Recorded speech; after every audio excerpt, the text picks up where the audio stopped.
বছরের এই সময়টাতে প্রায় সব বাড়িতেই তাল আসে। বছরের একটা দিন তাল খাওয়া কিন্তু মাস্ট। তালের বড়া, তালের ক্ষীর প্রতি বছর আমরা খেয়েই থাকি। এই বছর একটু অন্যরকম হলে ক্ষতি কী? সামনেই তো জন্মাষ্টমী, আর জন্মাষ্টমী মানেই বাড়িতে গোপালের প্রিয় পায়েস তো হবেই।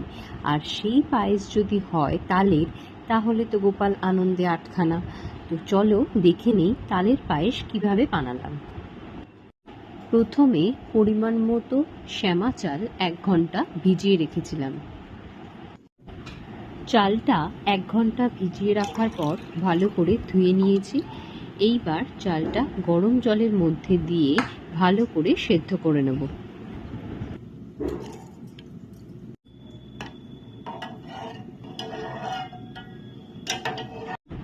চালটা সেদ্ধ হয়ে গেছে, আলাদা পাত্রে তুলে রেখে দিয়েছি।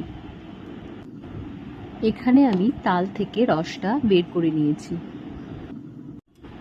এবার পরিমাণ মতো দুধ ফুটিয়ে নেব।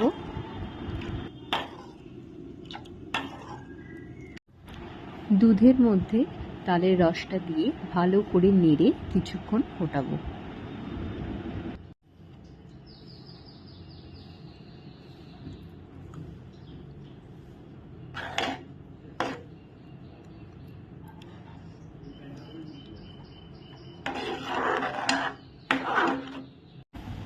এইবার আমি সেদ্ধ চালটা দিয়ে ভালো করে নেড়ে কিছুক্ষণ ফোটাবো।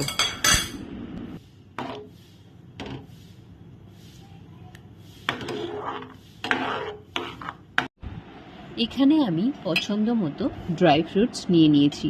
ড্রাই ফ্রুটসের মধ্যে নিয়েছি 2টো ফিগ, ওয়ালনাট, পেস্তা, কাজু আর পিনাট।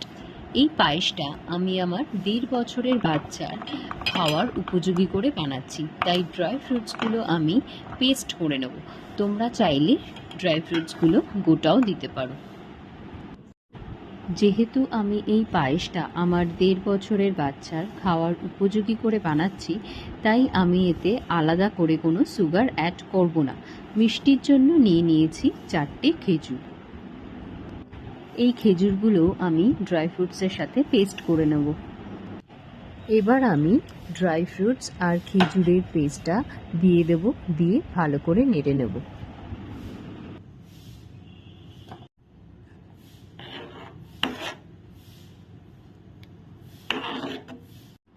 তৈরি হয়ে গেছে আমার তালের পায়েস।